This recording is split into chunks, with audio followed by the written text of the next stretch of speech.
할렐루야. 오늘도 좋은 날입니다. 오늘도 하나님께서 말씀을 들을 때에 반드시 우리 한 사람을 축복하실 줄로 믿습니다.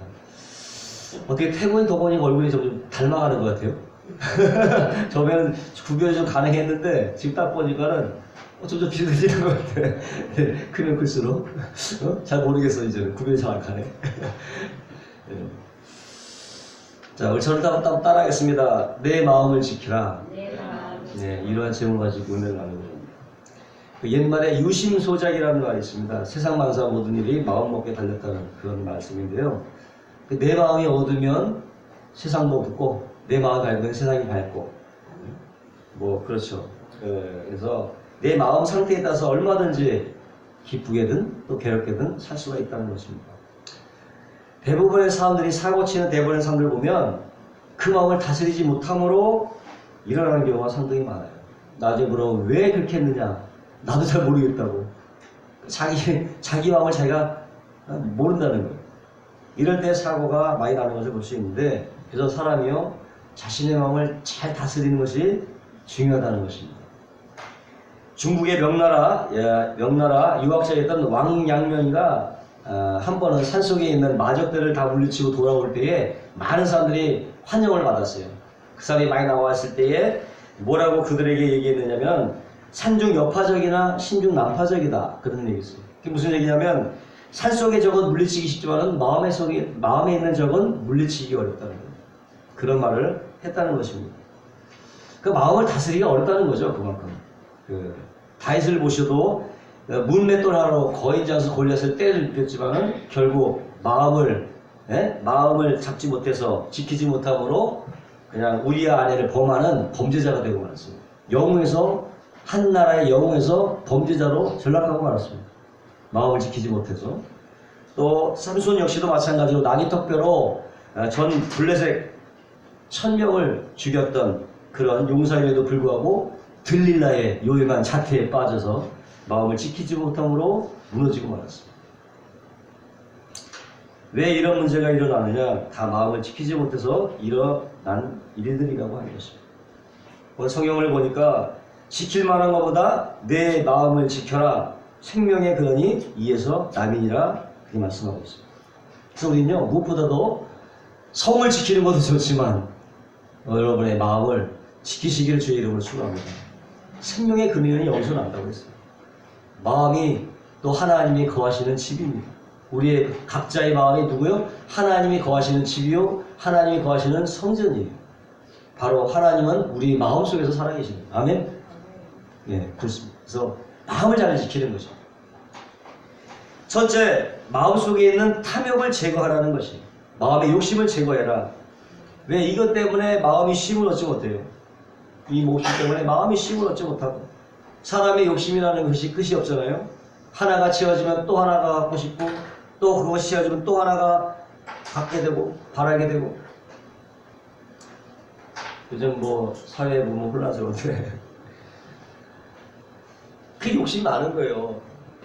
부동산 한두 개, 우리가 없는 사람은 부동산 한두 개만 가져도 부자라고 생각하는데, 근데 그거는 속하지 않아요. 이걸 보니까 그게 8개인지 알았더니 나중에 10개가 되고 22개가 되고 욕심이 커지죠. 우리 같이 저기는 2개만 있어도 부자라고 생각하는데 만족하며 살 텐데, 또 모르죠. 2개도 갖고 나면 또 4개를 갖게 됐지. 사람의 욕심이 이렇게 무한하다고 하는 것입니다. 그래서 탐욕의 마음이 한번 들어오게 되면 자신뿐만 아니라 남도 해치게 돼 있어요. 최소한도 남에게 피해를 주고 살지 말자. 그러잖아요. 사람이 최소한 살면서 남에게 피해를 주지 말자. 근데 마음 가운데 자기가 욕심이 생기게 되면 저절로 그게 남에게 피해가 간다는 것입니다. 남에게 남도 해치게 된다는 거죠. 갓 태어난 어린아이들 보면은 천진난만하고 사랑스러운 이유가 욕심이 없어요. 아이들은 욕심이 없어요. 하나를 지우려면 하나를 반드시 놓죠. 2개를 움켜쥐면서 잡는 아이는 별로 없어요. 하나를 잡으려면 하나를 놓고 이렇게 잡죠. 욕심이 별로 없어요. 그래서 어떤 외교관이 하도 막 국제 간의 문제가 복잡하니까 협상이 잘 안 되니까 차라리 그냥 어린아이들을 유엔 대표를 보내자. 그 정도로 욕심이 없다는 거예요. 어린아이는 욕심이 없으니까 타협이 잘 될 거 아니냐. 그렇게 얘기를 했다는 것입니다. 예수님도 말씀하시기에 너희가 이 어린아이와 같이 않으면 천국에 들어갈 수 없다고 말씀하셨습니다. 예전에 아주 우애 깊은 형제가 있었는데 늘 형은 아울을 먼저 생각하고 아울은 늘 형을 먼저 생각했어요. 집은 비록 가난했지만은 마음만은 부자였어요. 근데 어느 날 이 두 형제가 강을 건너게 되는데 강 바닥을 보니까 금덩어리 하나가 덜렁 보여요. 그래서 그것을 건져서 사이좋게 어떻게 그걸 잘 잘랐는지 모르겠어요. 이거 잘랐어요. 잘라갖고 둘 다 나눠가지고 오다가 갑자기 동생이 그 자기가 갖고 있던 금덩어리를 그냥 깊은 물속에 집어던졌어요. 이것을 본 형이 이게 무슨 짓이냐. 우리 형제가 가난하게 살고 외적게 사는 것을 보고 하나님이 축복해 주신 건데 왜 버리느냐? 형이 꾸짖었어요. 그래서 동생이 형님 용서하세요. 제가 이 금덩어리를 갖는 순간에 이상하게도 형님 것도 갖고 싶은 욕심이 들었다고 하면서 그냥 내버렸다고. 그러자 형도 동생의 손을 잡으면서 너만 그런 것이 아니라 나도 그런 마음이 들었다면서 자신이 가고 있던 금덩어리들을 강물 속에 던져버렸다는 거예요. 그래서 유래된 말이 황금 흑사심. 황금이 선비의 마음을 검게 한다는 뜻이에요. 황금 흑사심. 견물생심이라고 사람이 물거본 욕심이 나게. 욕심이 나게. 이런 인간의 심리를 잘 그려준 이 얘기라고 생각이 되는데 다행히도 이 형제는 자신의 마음을 잘 다스렸기 때문에 형제의 우애를 유지할 수가 있었죠. 그렇지 않았으면은 뭐 치고받고 싸우고 예? 그 좋았던 우리가 깨지고 말았을 거예요. 마음을 잘 지켰기 때문에 예? 깨지지 않았어요. 가룟 유다도 보시면요. 탐욕이 들어가니까 은30에 예수님을 팔았어요. 예수님도 그러니까 하나님의 아들을 30에 팔았던 사람이에요. 예? 예수님도 말씀하시기를 저는 태어나지 않았다면 더 좋을 뻔했다. 그러니까 태어나지 않는 것이 더 좋을 인간들도 있다는 거예요.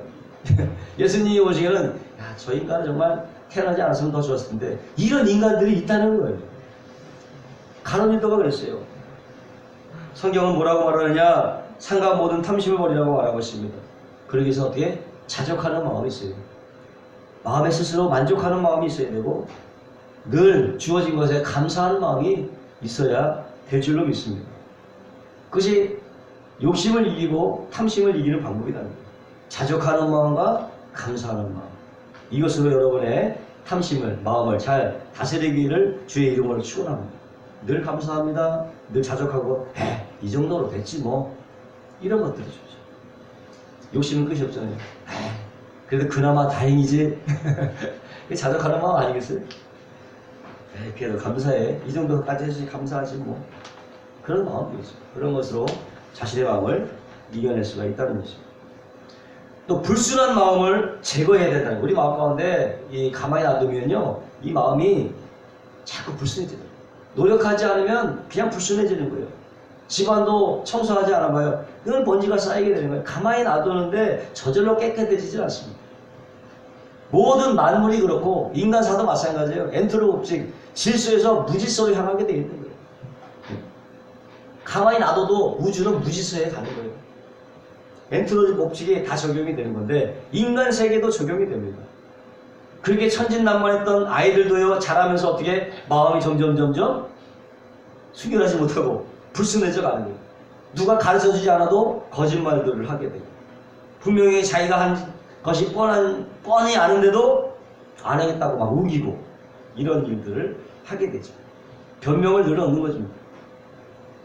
그리고 아이를 방에 가보면 막 인형목이 여기저기 떨어지고 사지가 다 흩어져 있는 거예요. 사지 백체가. 어린아이를 마음 가운데도 이런 잔인한 마음이 들어있다. 어린아이의 마음에도 잔인한 마음이 들어있다. 이런 마음들이 점점 자라게 되면 나중에 형제를 미워하고 심지어는 이웃까지 해치는 그런 일들이 있게 되는 거죠. 그래서 사람은 처음부터 사람이 처음부터 범죄를 짓습니까? 조그만 바늘도둑이 소독이 돼요. 네? 바늘도둑이. 네? 예수님께서도 형제를 보고 노하는 자마다 살인하는 자라고 했습니다. 행동만 안 했지 똑같다는 거예요. 주님 보시기엔 다 똑같은 거예요.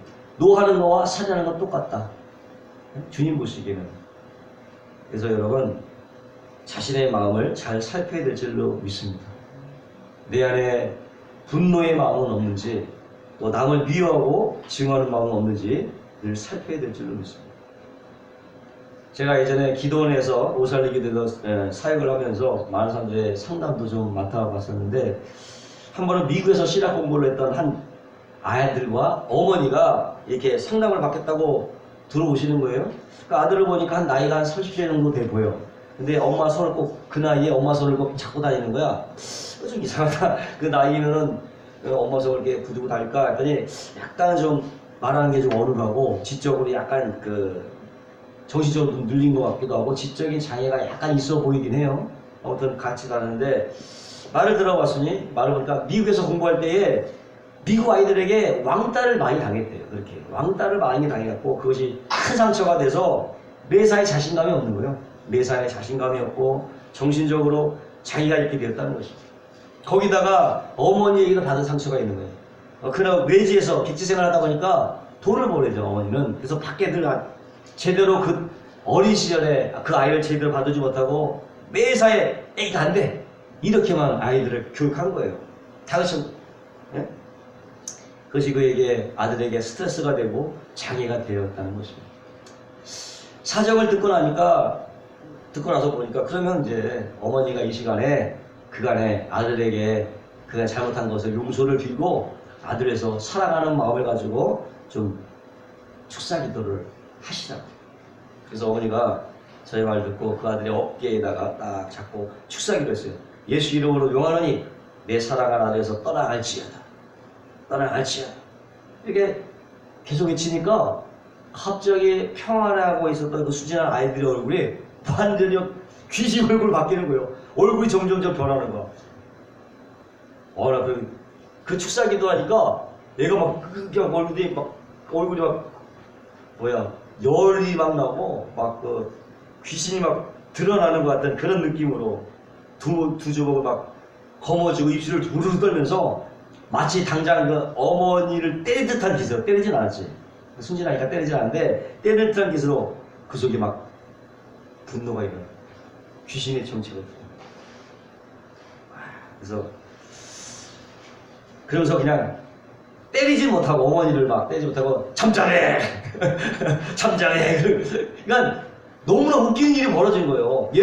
어머니는 자기 아들에서 사랑한 마음으로 얘 악한 영화 떠나가라 했더니 오히려 얘가 열이 받아갖고 오히려 그 어머니한테 잠자네. 둘 다 축사 사역을 하고 있는 거야 지금. 둘 다 명령하고 있는 거예요. 이게 무슨 일이냐 이거. 하나님 과연 누구 얘기를 들어줄까?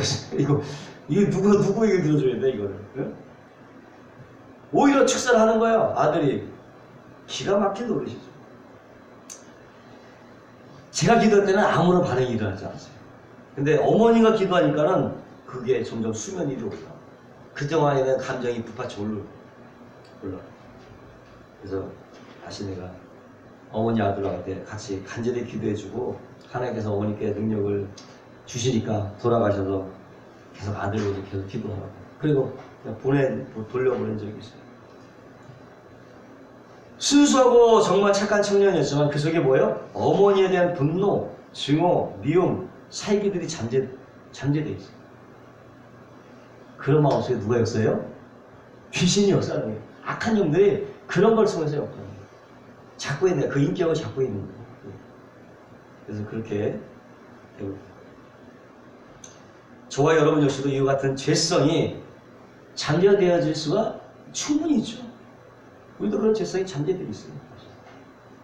드러나지 않아서 그렇지. 보통 때는 모르지만요. 어떤 순간에 다치면 그것이 고개를 들고 일어나게 돼 있어요.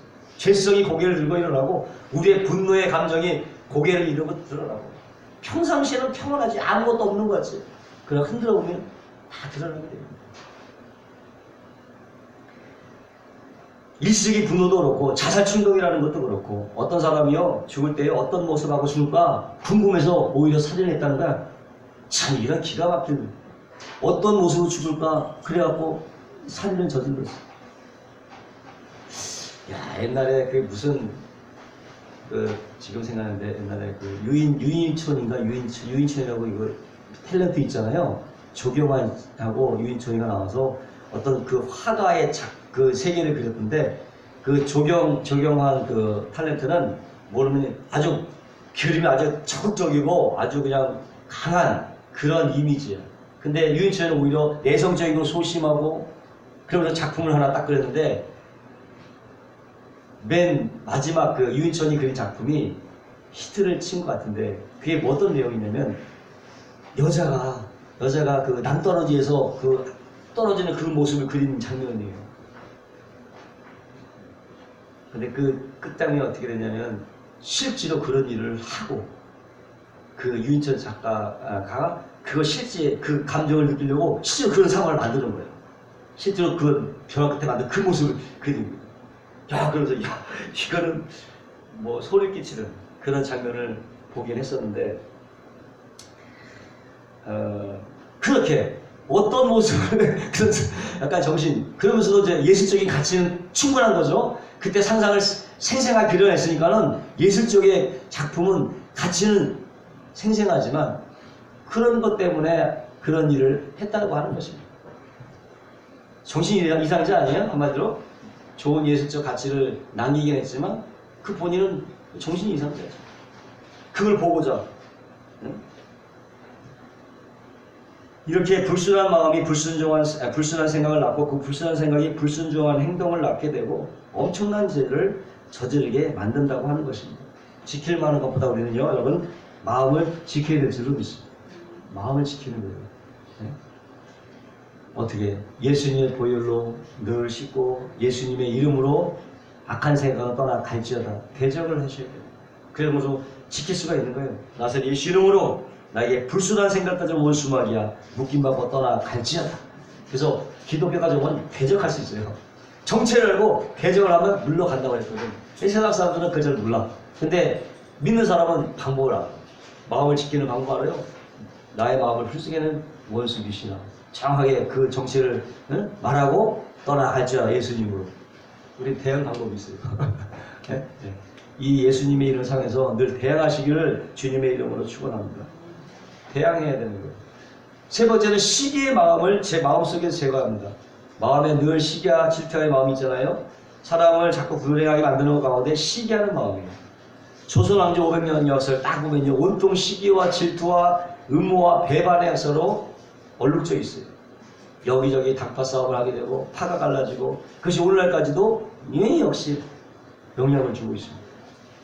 서로 조금 의심하고 곡해하고 열린 마음을 가지고 있으면 못할 것이 없는, 이해 못할 것이 없는데 시기할 것도 없는데 그냥 오해를 하는 거예요. 왜? 하나의 마음을 가졌다면 그렇지 않죠.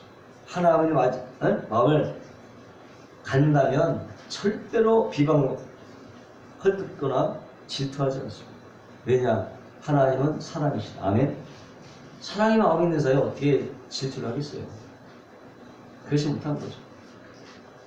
히말라야 산맥에 가면 눈이 녹아서 내려오는 그런 강이 있어요. 눈이 흘러서 강이 이루어져서 내려오는데 갑자기 그곳에 결혼하지 않은 한 처녀가 나타났어요. 그래갖고 인근 마을에 새를 얻은 다음에 하루도 빠짐없이 그냥 나와서 강물을 물끄러미 쳐다보다가 또 들어가. 하루 일과가 뭐예요? 물거리에 와서 강물 쳐다보다가 또 들어가. 저 처녀가 참 희한하다. 참 마을 사람들이 이상하게 생각해요. 그 처녀가 어느덧 세월이 흘러서 할머니가 됐거든요. 그때 동안 계속 강물을 왔다 갔다 쳐다보더라고. 근데 어느 날 갑자기 강물에서 한 시신상구가 또 내려왔는데 마치 그곳을 지나가는 사람들이 그것을 건져냈어요. 보니까 아주 젊은 청년의 시신이었어요. 그때 갑자기 이 할머니가 나타나서는 그 젊은 청년의 시신을 붙들고 슬피 울기 시작하는 거예요. 내용인즉슨 자신이 한때 사랑했던 사람이 히말라야 올라갔다가 조난당하는 상황을 당했는데 아무리 수소문을 해도 찾을 길이 없는 거예요. 혹시라도 죽었다면 눈이 되어서 눈이라도 오면 그 시신이나 떠내려오지 않을까 해서 지금까지 할머니가 되도록 기다려왔다는 거예요. 야, 참. 이 얼마나 애틋한 사랑이에요. 애절하고 애틋한 사랑이에요. 자, 요즘같이 사랑이 메말라버린 현실에 비춰본다면 참 무모하고 어리석은 그런 얘기가 되겠지만은 정말 우리로 하여금 사랑이 과연 뭐냐라는 것을 깊이 생각해 주는 것입니다. 또 하나, 엘자 브랜드스트롬이라는 여인이 있었어요. 소련 주재 스웨덴 대사에 따르는데 12살 때 아버지를 따라서 소련에 있는 대사관에 지내게 됐는데 어느 날 자다 갑자기 창문을 열어보니까 전쟁군, 독일군, 전쟁포로들이 쇠사슬에 묶인 채 끌려가는 거예요. 얼굴 보니까 막 씻지 못해서 꾀지지하죠. 옷은 다 헤어지죠. 또 총에 맞아서, 몸은 총에 맞아서 만신창이가 되고 눈빛은 초점을 잃은 채 그야말로 도살장에 끌려가는 소와 같이 끌려가는 거예요.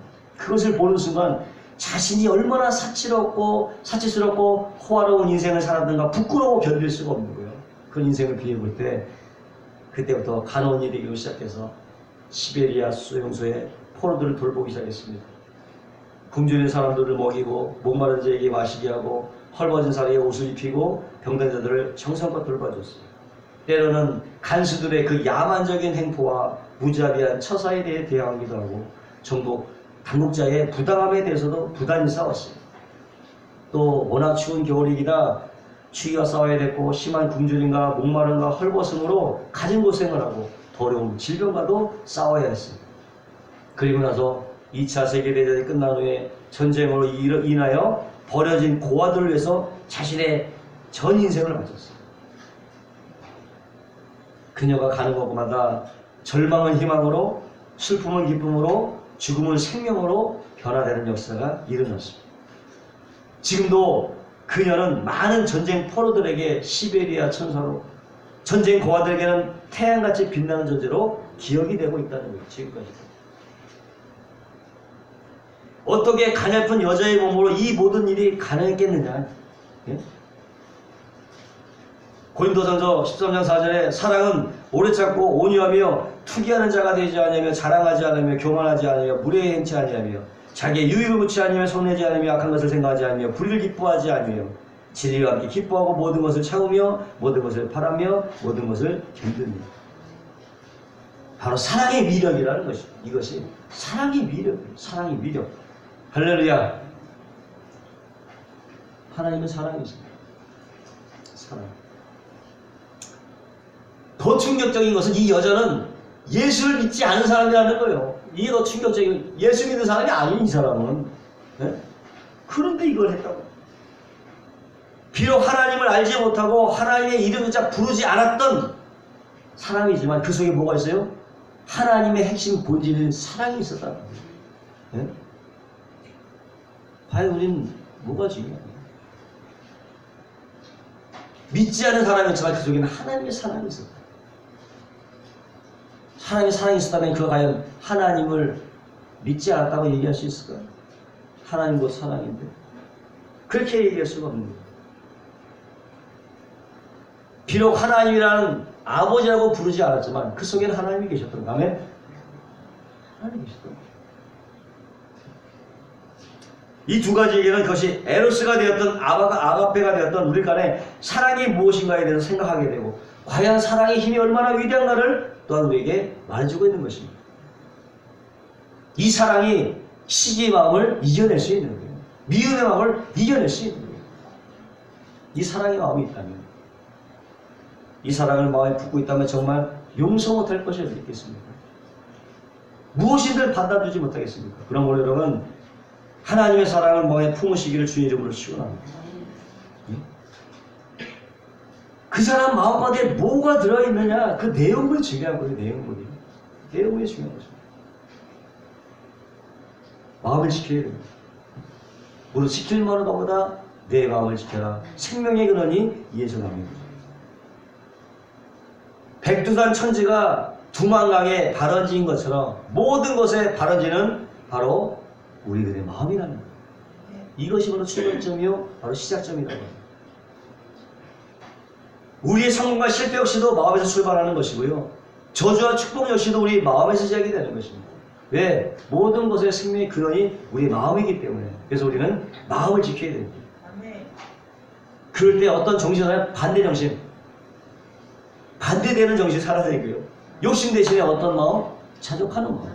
예? 미움 대신에 어떻게 사랑이요. 반대 정신이요. 반대 정신으로 살아야 되는 거예요. 시기와 질투 대신에 어떻게 긍휼과 사랑의 마음을 갖는 거예요. 반대 정신으로 살아가는 거예요. 이것으로 살아가는 것입니다. 여러분 말씀을 듣고 듣는 것을 듣지 말고 주여 내가 이 말씀에 오늘 순종하겠사오니 저를 도와주시옵소서.